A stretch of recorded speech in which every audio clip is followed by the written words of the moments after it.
नमस्कार, आप देख रहे हैं हमारा खास कार्यक्रम सबसे बड़ा चुनाव दिल्ली का दंगल। और दिल्ली का दंगल में जैसे हम दिल्ली में हर जगह पहुंचकर प्रत्याशियों से बात कर रहे हैं, उस कड़ी में हम पहुंचे हैं पूर्वी दिल्ली। आम आदमी पार्टी के उम्मीदवार कुलदीप कुमार, उनके साथ हम बात करेंगे। कुलदीप जी, बहुत बहुत स्वागत है आपका। हाँ, नमस्कार वरुण जी, धन्यवाद। कुलदीप जी, ये ड्रीम रन जैसा है। कुछ टाइम पहले ही पार्षद थे, फिर विधायक हुए और सीधा लोकसभा का चुनाव भी लड़ रहे हैं। बड़ी स्पीड से आगे बढ़ रहे हैं। ये तो सब आशीर्वाद है पार्टी का, आम आदमी पार्टी का और हमारे लोगों का, जनता का, जिन्होंने मुझे 2017 में पार्टी ने टिकट दिया। 2017 में कल्याणपुरी के लोगों ने मुझे पार्षद बना के भेज दिया। 2020 में मुख्यमंत्री जी ने फिर मुझे विधायक का टिकट दिया। मेरी कोंडली के लोगों ने, मेरे भाइयों ने, बहनों ने मुझे मिलके विधायक बना दिया। और अब मुझे मुख्यमंत्री फिर 2024 में टिकट दिया है, तो फिर अब पूरी दिल्ली के लोग मुझे यहाँ से जिता कर संसद में भेजेंगे। ये सब बाबा साहब अम्बेडकर के संविधान का और माननीय मुख्यमंत्री जी का आशीर्वाद है, जनता का आशीर्वाद है, जिसकी वजह से हम लगातार हमें मौका मिलता जा रहा है। जो सबसे पहले टिकट डिक्लेयर हुए थे उनमें आप लोगों के नाम थे, आम आदमी पार्टी के, और लगभग उसे जितना समय हुआ है, एरिया तो आपने पूरा घूम लिया होगा अब तक। एरिया तो वैसे भी मेरा, मतलब इस दिल्ली तो मेरे लिए बहुत नोन है, क्योंकि मैं एक एक मोहल्ले को, एक एक गली को पहले भी लगातार घूमता रहा हूँ। लेकिन अभी यहाँ जब से मेरा टिकट डिक्लेयर हुआ है, जब से मैं लगभग 3 बार तो जा चुका हूँ जी। 3 बार जा चुका हूँ। अब तो लोग कहने लगे भाई अभी तो तू आया था, दोबारा आ गया वापस। ज़्यादा जल्दी टिकट डिक्लेयर होना भी ठीक नहीं रहता। नहीं, मुझे लगता है कि देखो, आदमी को किसी भी कैंडिडेट को पार्टियाँ सोचती हैं कि भाई कैंडिडेट आए, सिंबल पे चुनाव लड़े और जीते हारे चला जाए। लेकिन हर व्यक्ति को, हर लोगों को अपने कैंडिडेट से मिलने का, उनके बारे में जानने का मौका मिलना चाहिए और लोगों को लगे कि मेरा कैंडिडेट ये है तो मुझे इसको वोट करना है। तो हमने वो अपनी अपील, हमने क्या जनता के लिए किया, क्या क्या हमने काम किया, हम कैसे काम करते हैं, लोगों तक ये पहुँच चुका। लोगों को तय करना है कि उन्हें उस भारतीय जनता पार्टी को चुनना है जिन्होंने 10 साल उनके बर्बाद किए, या अपने बेटे कुलदीप कुमार को चुनना है, अरविंद केजरीवाल जी की सिपाही को चुनना है जो उनके लिए दिन रात मेहनत कर रहा है।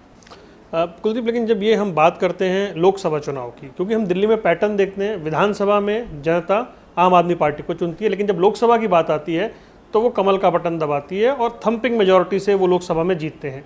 24 में ऐसा क्या बदलता हुआ आपको दिख रहा है कि ये नहीं होगा? देखिए, पहली बात तो सबसे बड़ा मुद्दा क्या है कि आदमी किसी को एक बार मौका देता है, उन्हें लगता है भाई अच्छा काम करेगा, फिर वो एक बार मौका देता है, तो वो पता लगता है कि 5 साल इसको मौका दिया, वो 5 साल गायब भी हो गया, वो कोई 5 साल जनता के बीच में आया नहीं।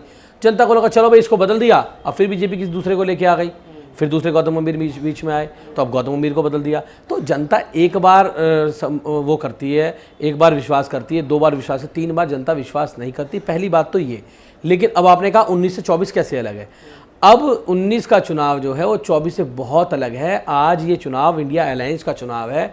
आम आदमी पार्टी और कांग्रेस और अन्य दल मिलकर चुनाव लड़ रहे हैं। एक तरफ भारतीय जनता पार्टी, वो भारतीय जनता पार्टी है जिसने 10 सालों में कोई काम दिल्ली के लिए, जनता के लिए नहीं किया, सिर्फ जनता के काम रोकने के लिए।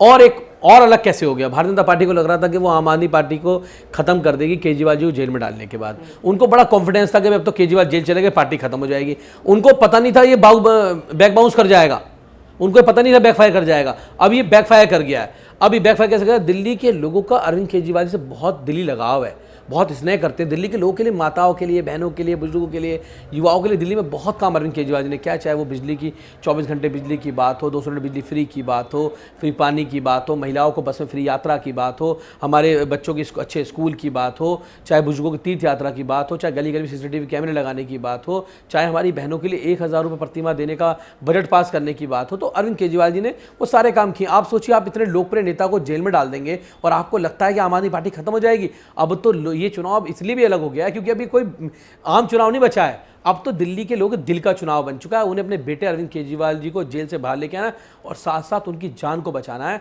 आज भारतीय जनता पार्टी उनकी जान को लेने पे तुली हुई है।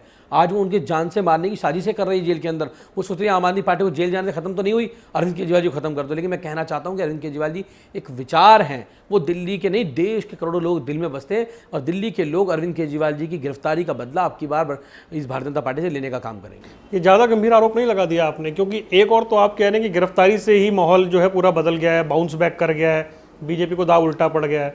फिर आप कह रहे हैं कि वो उनकी चाहते हैं कि उनकी जान की हानि हो जाए। बीजेपी ऐसा क्यों करेगी?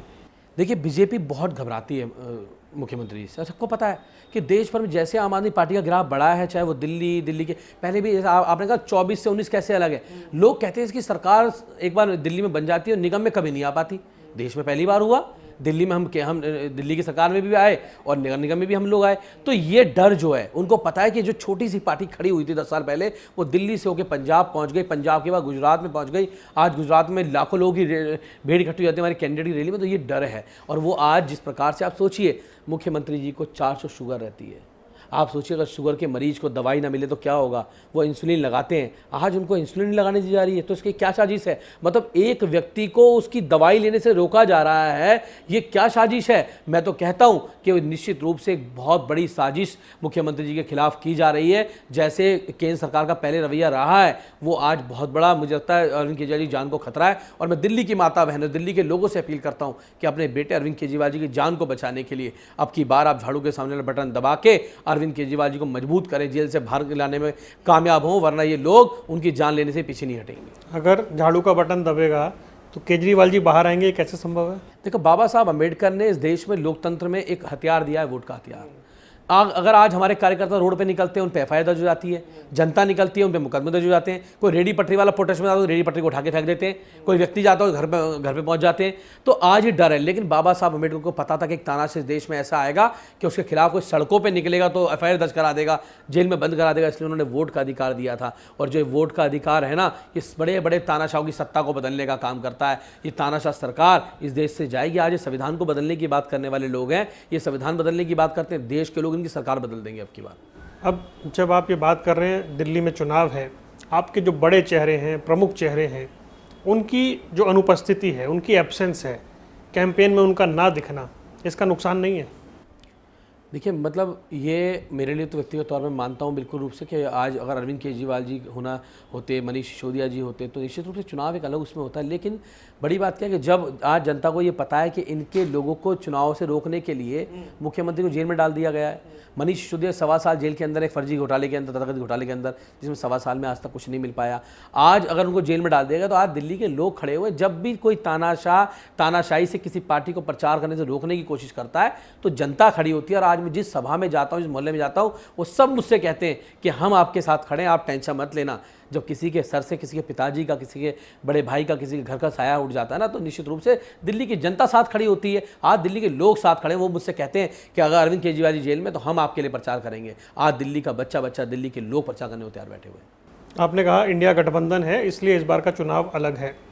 2019 का फिगर ये है कि आम आदमी पार्टी और कांग्रेस का जो जॉइंट वोट है, वो बीजेपी के सिंगल जो वोट शेयर है उसको क्रॉस नहीं कर पाया था। इस बार हो जाएगा? देखिए, मैं एक बात, हर चुनाव एक अलग तरीके से होता है।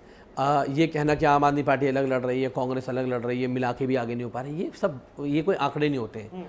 आंकड़े तो ये होते हैं कि आज इंडिया अलायंस सामने खड़ा हुआ है। वो खड़ा है देश के कॉन्स्टिट्यूशन को बचाने के लिए, लोकतंत्र को बचाने के लिए। सामने भारतीय जनता पार्टी खड़ी हुई है देश के संविधान को खत्म करने के लिए।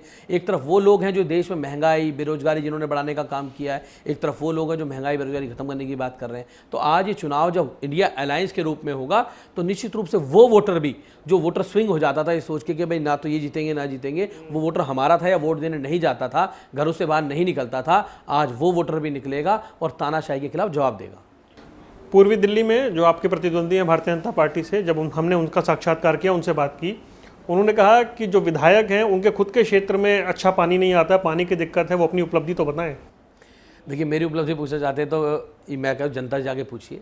आप मेरी कोंडली विधानसभा में जाइए और लोगों से पूछिए कि कुलदीप कुमार कौन है, उसने क्या काम किया। मोनू के नाम से कुछ ज़्यादा लोग जानते हैं यहाँ पे। मोनू ने क्या काम किया वो बताएंगे। आज कोंडली विधानसभा में 90% से ऊपर गलियां में 4 साल में बना चुका हूँ। कोंडली विधानसभा के अंदर 6 स्कूल थे जो टीन टप्पर में चलते थे। आज 4 साल में हम 6 के 6 स्कूल शानदार बिल्डिंग वाले बना चुके हैं। 5 कंप्लीट हो चुके हैं, एक सामने काम चल रहा है 6ठे स्कूल का। मेरे यहाँ लाल बहादुर शास्त्री हॉस्पिटल था, 100 बेड का हॉस्पिटल था, आज 450 बेड का हॉस्पिटल बनकर तैयार हो चुका है। कोंडली का पुल था सामने, यहाँ लोगों की जाम की समस्या थी। 50 साल पहले एक पुल बना था और 50 साल बाद उनका बेटे ने 4 साल में कोंडली का पुल बना के तैयार करने का काम कर दिया। छोटे मोटे डेवलपमेंट, पार्क के डेवलपमेंट, सोसाइटी के डेवलपमेंट, बूम बैरियर लगाना, सोसाइटीज़ में काम करना, गलियों में नालियाँ बनाना, चौपाल बनाना, 4 चौपाले, चारों चौपाले बनाने का काम कर रहे हैं। तो वो जनता के बीच में जाके बात करें ना, मुझसे मत करें। आज जनता के बीच में जाके पूछिए, उनको पता है कि कुलदीप कुमार मोनू कौन है। अगर मुख्यमंत्री जी ने मुझे टिकट दिया है तो मेरे काम को देख के दिया होगा, मेरी जनता का सर्वे करके दिया होगा। तो मैं तो ये कह रहा हूँ कि सबसे पहले तो हर्ष मल्होत्रा जी, मेरे काम का तो मैं अपना दे दूंगा। मैं तो कह रहा हूँ कि 10 साल जो आपके लोगों ने यहाँ पूर्वी दिल्ली के लोगों के खराब करने का काम किया है, जो भाजपा को घमंड है कि किसी को लाएंगे जिता देंगे और फिर एक बाहर से कैंडिडेट उठा के लेके आ गए। मैं तो कह रहा हूँ पहले वो बताइए कि वो कहाँ के हैं, पहले ये बताइए। और आज से उनसे पहले जो 5-2 रहे हैं वो क्यों भाग गए, उन्होंने इतना अच्छा काम किया, टिकट उनका क्यों काट दिया गया। तो उनके पास बताने के लिए कुछ काम नहीं है, कोई मुद्दा नहीं। दिल्ली की जनता उन्हें समझ चुकी है, अब इनके झांसे में आएगी नहीं। अब वो बताते हैं कि पूर्वी दिल्ली में मेरठ तक का जो रोड है वो दिया, रैपिड मेट्रो आ रही है, और ये तमाम चीज़ें जो हैं ये केंद्र सरकार की देन है। ये तो जनता जानती है। मैं तो कह रहा हूँ कि एक जगह अगर अपने सांसद का नाम का पत्थर लगा दिखा देना मुझे, तो मैं मान जाऊँ उनको। वो दिखा नहीं सकते, काम ही नहीं किया उनके लोगों ने 5 साल के लिए। यहाँ पे जनता, आपसे काम तो छोड़ दीजिए, वो लोगों के सुख में, दुख में, उनके घर में, परिवार में, किसी हानि में, दुख में नहीं पहुँच पाए, किसी मोहल्ले में नहीं पहुँच पाए उनके सांसद। तो अब जनता ये जानती है, तभी तो टिकट काटा गया ना। अगर मैं तो कह रहा हूँ, अगर इन्होंने रैपिड भी बना दी, ये भी करा दिया, वो भी करा दिया, क्यों टिकट काटा उनका? क्या जरूरत पड़ी टिकट काटने की? हमारा दायित्व बदलता रहता है। दायित्व नहीं बदलता है, क्योंकि पता है कि पहले 5 साल वाले ने कुछ काम नहीं किया, 5 साल नया लेके आ जाओ, नए चेहरे, नई उड़ान। लेकिन जनता अब की बार जो नई उड़ान है ना, इस उड़ान को ऊपर ही क्रैश कर देगी, जमीन पे नहीं आने देगी। जो पूर्वी दिल्ली के लोग मन बना के बैठे हैं कि अब की बार उन्हें अपने बीच के अपने बेटे को लेके आना। दिन रात उनके लिए काम करता है, 24 घंटे उनके लिए काम करता है। एक फ़ोन पर रात को 12 बजे हॉस्पिटल में एडमिट कराने के लिए पहुंच जाता हूँ, एक फ़ोन पर लोगों का इलाज कराने पहुंच जाता हूँ, बच्चों का एडमिशन कराने पहुंच जाता हूँ। तो लोग ये समझते हैं। अरविंद केजरीवाल, मनीष सिसोदिया की गिरफ्तारी, बीजेपी इस मुद्दे को जिस तरह भुना रही है, जिस तरीके से पूरी तरह अग्रेसिव है, आक्रामक है, आपको लग रहा है कि ये चुनाव में बहुत बड़ा मुद्दा बीजेपी के लिए बना हुआ ही है? शरद चंद्र रेड्डी के 60 करोड़ रुपए के भारतीय जनता पार्टी से इलेक्ट्रॉन बॉन्ड के लेन देन ने सारा का सारा मामला फुस कर दिया। भारतीय जनता पार्टी का फुस हो गया सारा का सारा। जितना इन्होंने प्रोपगंडा तैयार किया था ना, झूठ बोल बोल के दिल्ली की गलियों में जा जाके झूठ केजरीवाल के खिलाफ फैलाया था, एक एंट्री ने सारा का सारा भांडा फोड़ दिया कि कैसे भारतीय जनता पार्टी ने उस शराब घोटाले के किंग पिंग जो शरद चंद्र रेड्डी था, उसे 60 करोड़ का चंदा लिया। उसके बाद जब गुब्बारे की हवा निकल जाती ना, ऐसे ही इसकी हवा निकल गई। देश को पता लग गया कि घोटाला तो हुआ है, लेकिन घोटाला भारतीय जनता पार्टी ने किया। 60 करोड़ रुपए लेके आपने बेल दे दी, और उस व्यक्ति को आपने मुख्य जो है गवाह बेल तो कोर्ट देता है ना, कोर्ट देता। लेकिन कोर्ट, आप समझिए पीएमएलए क्या कानून है? पीएमएलए कानून ये कि जब तक ईडी आपकी बेल को अपोज करती रहेगी, जब तक आपको बेल नहीं मिलेगी। आपको साबित करना है गुनाहगारों नहीं। ये अमेंडमेंट किसने किया? भारतीय जनता पार्टी द्वारा 18 में किया। आज ईडी ने उस समय पर जब उसको बेल दी जा रही थी, क्योंकि चंदा भारतीय जनता पार्टी का अकाउंट में पहुंच गया, तो ईडी ने बिल्कुल बेल को अपोज नहीं किया। उसने कहा ठीक है आप बेल दे तो हमें कोई आपत्ति नहीं है। तो हवा निकल चुकी है। पता लग गया जनता को कि उनके बेटे अरविंद केजरीवाल को, उनके भाई को फंसाने के लिए भारतीय जनता पार्टी ने इतना गहरा षड्यंत्र रचा, इतना षड्यंत्र रचा कि 2 व्यक्तियों को मैनिपुलेट किया गया, उन्हें चंदा लिया गया, और उसके बाद उनसे गवाही दिलाई गई कि मुख्यमंत्री जी के खिलाफ। और जो बयान उन्होंने पहले दिए थे, उन बयानों को ईडी ने दबा दिया, कोर्ट में जाके बयान निकले। तो जनता को अब पता लग चुका है, ये घोटाला फुस हो चुका है। और अगर एक बार बता दूं, शराब घोटाला निगम चुनाव से पहले इन्होंने इतना उठाया, इतना उठाया, इतना उठाया। दिल्ली के लोग बहुत समझदार हैं, मेरी माताएं बहनें, मेरे भाई, मेरे बुजुर्ग। उन्होंने जब दिल्ली में इन्होंने नगर निगम में उठाया, उसके बाद भी इन्हें बेचारों को 15 साल की सत्ता से इनकी गायब हो गई। तो इनको पता है। मनु भाई, अगर इतना कुछ है तो फिर आपके जो साथी हैं वो इस्तीफा दे गए, राजकुमार आनंद, ऐसा क्यों हुआ? देखिए ये ना दौर बहुत कठिन है। इस दौर में टिके रहना बड़ा मुश्किल है, और जो टिका रहेगा इस तानाशाही के दौर में, जब भारतीय जनता पार्टी, आज नरेंद्र मोदी जी अपने चरम पर हैं, इस डेमोक्रेसी के लोकतंत्र को खत्म करने के लिए, संविधान को खत्म करने के लिए वो उसके लिए उतारू हैं। और तभी तो हम कहते हैं संविधान की हत्या हो रही है। क्यों हो रही है? आज चुनी हुई सरकारों को तोड़ने की कोशिश हो रही है, डराया जा रहा है, धमकाया जा रहा है। ईडी के नोटिस आते हैं, ईडी धमकाती है, उन्हें बयान दिलवाती है, इससे तमाम तरीके से चल रही है। लेकिन मैं फिर कहता हूं कि आज के इतिहास में लिखा जाएगा कि जो इस तानाशाही के सामने डट के खड़ा रहेगा, वो सच्चा बाबा साहब अम्बेडकर का अनुयायी कहलाएगा, वो सच्चा देशभक्त कहलाएगा, जो इस तानाशाही के आगे डट के खड़ा रहेगा। मुझे गर्व है मनीष सिसोदिया जी पे, 1.25 साल से जेल के अंदर है। उनके पास भी ऑप्शन था भाजपा के झुकने का, वो झुके नहीं। संजय सिंह 6 महीने बाद आए हैं, उनके पास भी ऑप्शन था, आराम से भाजपा में जाते और शामिल हो जाते, लेकिन उन्होंने भ्रष्टाचार नहीं किया इन लोगों ने, इसलिए डटे रहे। अरविंद केजरीवाल जी के पास भी मौका है, भाजपा में जाकर शामिल हो जाए, एक स्टेट में सरकार चला लें, लेकिन नहीं, वो डटे रहे, क्योंकि वो इस देश की डेमोक्रेसी को बचाना चाहते हैं, वो इस देश के लोकतंत्र को बचाना चाहते हैं। वो डटे रहेंगे इन नरेंद्र मोदी से, और ये भाजपा से डरने वाले लोग नहीं हम लोग। ये जो पूर्वी दिल्ली का क्षेत्र है, यहाँ बड़ी समस्याएं हैं। जिस तरह का इलाका है, चाहे ट्रैफिक की बात हो, चाहे गंदगी की बात हो, जे क्लस्टर की बात हो, क्या विज़न है आपके दिमाग में कि अगर जनता चुन लेती है तो आप कैसे समाधान करा पाएंगे? देखिए बिल्कुल, पूर्वी दिल्ली में कई चीज़ें हैं जो बहुत, जैसे मैं एक बात कहता हूँ हमेशा कि भाई आज यहाँ पे नॉर्थ कैंपस है, साउथ कैंपस है, ईस्ट कैंपस क्यों नहीं है? होना चाहिए, नहीं होना चाहिए? तो मैं लोगों से वादा करता हूं कि उनका बेटा अगर संसद में जाएगा तो यहां ईस्ट कैंपस को भी लाने की तैयारी करेंगे और उसकी भी बात करेंगे। पहली बात ये। दूसरी बात, यहां पर एक बड़ी समस्या है लॉ एंड ऑर्डर की। पुलिस की एक बड़ी समस्या है, पूरी दिल्ली में क्राइम अपने चरम पर है, क्राइम बहुत बढ़ चुका है, जगह जगह नशीले पदार्थ बिक रहे हैं, नए नए बच्चे नई उम्र के इंजेक्शन लगा रहा है, कोई फ्लूट सूंघ रहा है, पार्कों के अंदर बहन वृत्ति सुरक्षित नहीं है, कोई 100 नंबर को कॉल करता है, पुलिस नहीं आती। ये एक बड़ी समस्या है लॉ एंड ऑर्डर की। इसको भी ठीक करेंगे लॉ एंड ऑर्डर को, क्योंकि as a chairman of DCP एक मेंबर ऑफ पार्लियामेंट उसका रिव्यू कर सकता है, और आज तक गौतम गंभीर ने, महेश गिरी ने उनका रिव्यू नहीं किया, जिसको लॉ एंड ऑर्डर को ठीक करने का काम करेंगे।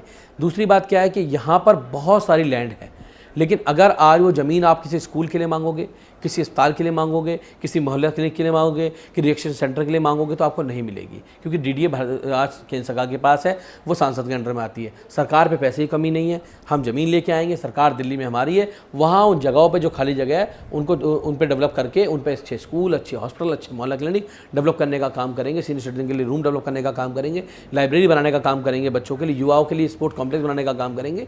इन मुद्दों को लेकर हम जा रहे हैं। दूसरी बड़ी समस्या है यहाँ पर है कूड़े का पहाड़। ये कूड़े का बड़ी राजनीति हुई है। बिल्कुल, इस पर बड़ी राजनीति हुई है, बड़ी राजनीति हुई। लेकिन मुझे तो आज गर्व होता है कि अरविंद केजरीवाल जी ने कहा था हमारी सरकार निगम में आएगी और हम इसको ख़त्म करने का काम करेंगे। मुझे आज ये आपको बताते हुए खुशी हो रही है कि आज भलसुआ, ओखला जैसी लैंडफिल साइड मुझे लगता है कि आज 25% पे आके खड़ी हो चुकी हैं। पिछले 1-1.5 साल में जो स्पीड से काम हुआ है, बहुत स्पीड से हुआ है। अभी आप गाजीपुर पे जाओगे तो यहाँ भी जिस स्पीड से काम चल रहा है, वो तो हर्ष मल्होत्रा जी कह रहे थे कि गौतम गंभीर ने उसको काफी नीचे करवा दिया। जी सारा कूड़ा उठा के ले गए थे, साथ में अपने उठा के लेके चले गए थे। फिर वो कहते हैं गौतम, अभी मैं उनसे फिर नगर निगम की बात करूंगा तो कहेंगे गौतम गंभीर अंदर में थोड़ी ना आता है। तो उन्हें खुद समझ में नहीं आता वो क्या बोल रहे हैं। उनको समझ में आना चाहिए 15 साल का कूड़ा है भारतीय जनता पार्टी का, 18 साल कूड़े का ढेर लगाया है, और अब हमें 1 साल मिला है। और मैं गारंटी से कह रहा हूं, जब 2027 में जनता के बीच में निगम का चुनाव में वोट मांगने जाएंगे ना, और उनका बेटा सांसद बन के आएगा, तो ये कूड़े का पहाड़ खत्म हो चुका होगा। मैं आपको बता रहा हूँ, आज जीरो करके देंगे इस कूड़े के पहाड़ को, एक बढ़िया फील्ड बना के देंगे लोगों के लिए, जनता के लिए। तो कूड़े का पहाड़ एक बड़ी समस्या है पूरी दिल्ली के लिए, इसको ठीक करने का काम करेंगे। DDA के बहुत सारे ऐसे रोड्स हैं, ऐसे कॉम्प्लेक्स हैं जिनकी हालत बद से बदतर है। आज उनका जीर्णोद्धार करने वाला कोई है नहीं, DDA सुनने वाला कोई है नहीं। उनका बेटा संसद में जाएगा, उनकी आवाज़ बनेगा, उनकी आवाज़ बुलंद करेगा, उन कामों काम कराने करेंगे। तो निश्चित रूप से यहाँ पर कई जगह ट्रैफिक की बड़ी समस्या है, जहाँ पर फ्लाईओवर्स निकलने हैं, लेकिन कई जगह ऐसा होता है कि केंद्र सरकार की इन्वॉल्वमेंट होती है, हमारा सांसद नहीं है, तो उस वजह से चीज़ें नहीं हो पाती हैं। उनका बेटा अगर संसद में जाएगा तो चीज़ों को ठीक करेगा। सरकार, MCD और साथ में एक सांसद, तीनों का समन्वय बनेगा, तो मैं कह सकता हूं कि पूर्वी दिल्ली का एक अच्छा डेवलपमेंट होगा। पूर्वी दिल्ली को आगे लेके जाएंगे। 10 साल में भारतीय जनता पार्टी ने पूर्वी दिल्ली को 20 साल पीछे करने का काम किया। एक सांसद के रूप में जो उन्हें काम वहाँ का यहाँ सांसद कर सकता था, उसने काम नहीं किया। जैसे मैं हूँ, मेरी फेस से मेट्रो आनी थी, मैं लगातार आवाज़ उठा रहा हूँ। सोचिए अगर एक सांसद भी मेरे साथ खड़ा होकर आवाज़ उठा रहा होता तो सोचिए आवाज़ कितनी बुलंद होती। आज यहाँ फेस से मेट्रो आ जाती, लेकिन वो सांसद नहीं थे। वो तो कह रहे जी वो मेट्रो का फंड कोर्ट से जाके रिलीज करवाना पड़ा। वो गुमराह करते हैं जनता को, उनको कुछ पता नहीं। उनको वो कौन सी मेट्रो की बात कर रहे हैं, मैं मेट्रो यहाँ कनेक्टिविटी की बात कर रहा हूँ, मैं यहाँ की बात करूँगा, वो चांद की बात करेंगे। तो उनका विजन नहीं है ना, उनको पता ही नहीं है। उनको ये नहीं पता मैं मेरे फेस 3 की बात कर रहा हूँ, मुझे केवल एक मेट्रो बढ़ानी है, या तो आनंद विहार से यहाँ के जुड़ जाए स्टेशन, या फेस 1 से जुड़ जाए, कहीं से भी आके जुड़ जाए, मुझे उसको आगे बढ़ाना है। तो मेरा विजन क्लियर है। और गौतम गंभीर तो वैसे सांसद थे जहाँ मैं एक लेटर रिसीव कराने के लिए भेजा, लेटर भी रिसीव नहीं होते थे। कभी उन्होंने इस मेट्रो की बात नहीं करी, चुनाव में आके वादा करा, लेकिन कभी उठाया नहीं मुद्दा। उनका बेटा संसद में उठाएगा, लेके आएगा मेट्रो को। बहुत सारी कॉलोनियाँ ऐसी हैं आज भी इस दिल्ली में जहाँ पर आज भी उनको जो था क्या बोलते हैं उसको, ऑथराइज नहीं किया गया है, जिनको आज भी। तो उन पे भी काम करना, उनको भी आगे लेके चलना है, उनका भी ऑथराइज करने का काम को हम आगे बढ़ाना है, उसको भी आगे बढ़ाएंगे। मुझे ये बताइए, जब आप कैंपेन कर रहे हैं, कांग्रेस ही चल रहे हैं, कंधे से कंधा मिलाकर दिख रहे हैं कार्यकर्ता, नेता, पदाधिकारी? हम तो आज जहाँ भी जाते हैं तो हमें सब कांग्रेस के साथी, हमारे भाई वहाँ मिलते हैं। और मैं कहता हूँ कि कभी कभी तो ऐसा होता है कि हमारे लोग ज़्यादा हमारे कांग्रेस के भाई वहाँ सपोर्ट में खड़े होते हैं, क्योंकि उनको पता है यार ये चुनाव जो है केवल कुलदीप कुमार का चुनाव नहीं है। ये चुनाव इस देश के कॉन्स्टिट्यूशन को बचाने का चुनाव है, संवैधानिक संस्थाओं को बचाने का चुनाव है। इस देश में महंगाई की मार जो आज देश के लोगों पे पड़ रही है, उस महंगाई की मार को ख़त्म करने का चुनाव है। आज नए नए युवा BTech MBA की डिग्री लेके बेरोजगार घूम रहे हैं, उन युवाओं को रोजगार दिलाने की बात है। 10-10 हज़ार रुपये की नौकरी लेके वो घूम रहे हैं, उनको रोजगार दिलाने की बात है। चुनाव आज बहुत बड़े मुद्दों का चुनाव है। तो ये छोटे मोटे देश और इंडिया गठबंधन मिलकर चुनाव लड़ रहा है, तो निश्चित रूप की बात है कि हमारे कार्यकर्ता भी साथ चल रहे हैं, उनके कार्यकर्ता भी आ रहे हैं, और मिलजुल के हम सब इंडिया गठबंधन मजबूती के साथ इस देश के लोकतंत्र को बचाने चुनाव लड़ रहा है। मैं जब दिल्ली के और लोकसभा क्षेत्रों में जाता हूँ वहाँ पता लगता है पश्चिमी दिल्ली 10 की 10 विधानसभा सीटें आम आदमी पार्टी की, नई दिल्ली 10 की 10 विधानसभा सीटें आम आदमी पार्टी की। सिर्फ पूर्वी दिल्ली है जहाँ पर बीजेपी थोड़ी बेहतर है, 10 में से 3 सीटें उनके पास हैं। थोड़ा सा मुकाबला आपको दिख रहा है यहाँ पे दिखेगा? अब तो मुझे बिल्कुल नहीं दिख रहा। ये आपने बहुत अच्छा सवाल किया।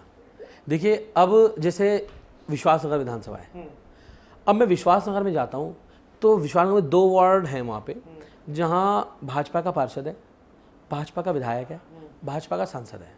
ऐसे में गांधीनगर जाता हूँ, गांधीनगर में तो चारों की चारों वार्ड में भाजपा का पार्षद है, भाजपा का विधायक है, भाजपा का सांसद है और भाजपा का एलजी है।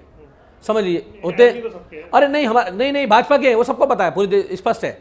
एलजी भी भाजपा के हैं, वो जो कहते हैं वो करते हैं। लेकिन वहाँ 4 इंजन है। मोदी जी कहते हैं डबल इंजन दे दो, डबल इंजन। वहाँ 4 इंजन। मैं कहता हूँ मुझे तो वहाँ प्रचार भी नहीं करने देना चाहिए थे लोगों को। कहते जी हाँ तो भाजपा आया, चारों में बड़ा स्वर्ग बना दिया भाजपा ने तो गांधीनगर विधानसभा को, अब तो आप वोट मांगने आइए मत यहाँ पे। लोग परेशान हैं वहाँ पे। आज लोग कहते हैं कि आज भी उन्हें आम आदमी पार्टी के उन प्रत्याशियों के पास जाना पड़ता है काम कराने के लिए जो बेचारे चुनाव हार गए। उन निगम के प्रत्याशियों के पास, उन विधानसभा के प्रत्याशियों के पास जाना पड़ता है जो चुनाव हार गए, और वो आज भी उनके लिए खड़े होकर उनके काम करने का काम कर रहे हैं, उनके लिए संघर्ष करने का काम कर रहे हैं। लेकिन भाजपा के विधायक, भाजपा के पार्षद, भाजपा के सांसद गायब हैं। मैं उन सबसे कहना चाहता हूं जिन 3 विधानसभाओं के अंदर बीजेपी के विधायक हैं, पार्षद, मैं उनको कहना चाहता हूं सबको, अगर आपका बेटा यहाँ सांसद बन के आएगा, मैं आपको कह रहा हूं कि आप अगर घर में नौकर रखते हो ना, तो नौकर भी ऐसा रखते हो कि वो आपकी गाड़ी भी चला ले, वो आपके घर में झाड़ू पोछा भी लगा ले, वो आपकी चौकीदारी भी कर ले, वो सब्जी भी ले आए मार्केट से। मैं उनको कहना चाहता हूँ सब लोगों को कि मैं ऐसा नौकर हूँ आपके बीच में कि अगर आप नाली की सफाई की बात करेंगे, आप कूड़े को उठाने की बात करोगे, तो वो भी आपके बेटे को आता है, क्योंकि आपका बेटा निगम पार्षद रहा है। और अगर आप विधायक के काम की बात करोगे, पानी की लाइन की बात करोगे, सीवर की लाइन की बात करोगे, बिजली की बात करोगे, किसी और चीज़ की बात करोगे, तो वो भी आपके बेटे को आता है, वो भी आपका बेटा कराएगा। मैं विधायक भी हूँ, और सांसद के रूप में आप भेजोगे तो उसका काम भी मैं करूँगा। तो एक व्यक्ति में आपको 3 काम हो सकते हैं। और वहाँ के लोगों से भी कह रहा हूँ कि जो काम आपके विधायक पार्षद ने किया वो सांसद बन के आपका बेटा करेगा। मैं उनको भी कह रहा हूँ, तो मेरे लिए लड़ाई बड़ी आसान है, क्योंकि यहाँ भाजपा के 3 विधायक है, तो जनता ने उनका सब ट्रेलर देख चुका है और जनता को उनके बारे में पता है। आखिरी सवाल है मेरा, बीजेपी बार बार ये कहती है कि आम आदमी पार्टी बड़ा विक्टिम कार्ड सा खेलती है, हमारे नेता पकड़ लिए, हमारे नेताओं की जान को खतरा है।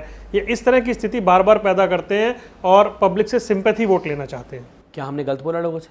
हमारे नेता को नहीं पढ़ा गया? हमने झूठ तो नहीं बोला लोगों से? हम झूठे थोड़ी ना है, हम सच बोलने वाले लोग हैं। और मैं नहीं बोल रहा हूँ, जनता बोल रही है। मैं आज गरीब माता बहनों के पास जाता हूँ, उनका एक ही सवाल होता है, भाई साहब केजरीवाल जी कब आएंगे? दूसरा सवाल क्या होता है? मैंने कहा आंटी जी आ जाएंगे, आप टेंशन मत लीजिए, जल्दी आएंगे। आप झाड़ू बटन दबाओगे, केजरीवाल आएंगे। वो मेरे से पूछते हैं ये बताओ उनकी स्वास्थ्य कैसा है? मैं कहता हूँ ठीक है। वो क्यों पूछते हैं पता है? क्योंकि उनको चिंता है उनके स्वास्थ्य की। वो जानते हैं कि ये वो तानाशाह लोग हैं जो अरविंद केजरीवाल की जेल के अंदर हत्या भी करा सकते हैं। जेल के बदले वोट कैंपेन का फायदा मिल रहा है? नहीं, वो फायदा नुकसान सब बात की बात है, सब बात की बात है। मेरे लिए पहला फायदा उठाना नहीं है। हम जनता में वोट के लिए हम इसलिए वोट ही मांग रहे कि हमें फायदा उठाना है। आज ये जरूरत है इस देश की। अगर अरविंद केजरीवाल जी नहीं आए बाहर तो ये लोग जेल में उनकी हत्या भी कर सकते हैं। मैं दिल्ली की सभी लोगों से कह रहा हूँ, दिल्ली की माताएं बहनें इस बात को लेकर चिंतित हैं कि उनके बेटे के साथ जिस प्रकार का व्यवहार आज किया जा रहा है। एक इंसुलिन लगाने के लिए कोर्ट में जाना पड़ रहा है हम लोगों को। आप सोचिए, एक इंसुलिन के लिए हमें कोर्ट में जाना पड़ रहा है। मेरे लिए चुनाव जीतना मेरे लिए बहुत बड़ी बात नहीं है। मेरे मुख्यमंत्री को बचाना, मेरे नेता को बचाना मेरे लिए बड़ी बात है कि उनकी जान बचे। आज उनकी जान लेने पे भारतीय जनता पार्टी तुली हुई है। लेकिन मैं फिर कह रहा हूं कि दिल्ली के लोग अपने बेटे अरविंद केजरीवाल के साथ खड़े हैं, खड़े रहेंगे, वो हटने वाले नहीं। भारतीय जनता पार्टी कितना प्रोपेगेंडा कर ले। चलिए कुलदीप जी, आपने समय निकाला, आपको बहुत बहुत धन्यवाद और आपको चुनाव के लिए शुभकामनाएं। धन्यवाद। हमारे साथ थे पूर्वी दिल्ली से आम आदमी पार्टी के उम्मीदवार कुलदीप कुमार। सबसे बड़ा चुनाव दिल्ली का दंगल आप देख रहे हैं और आने वाले कार्यक्रम में फिर किसी और प्रत्याशी से होगी मुलाकात। तब के लिए दीजिए इजाजत। नमस्कार।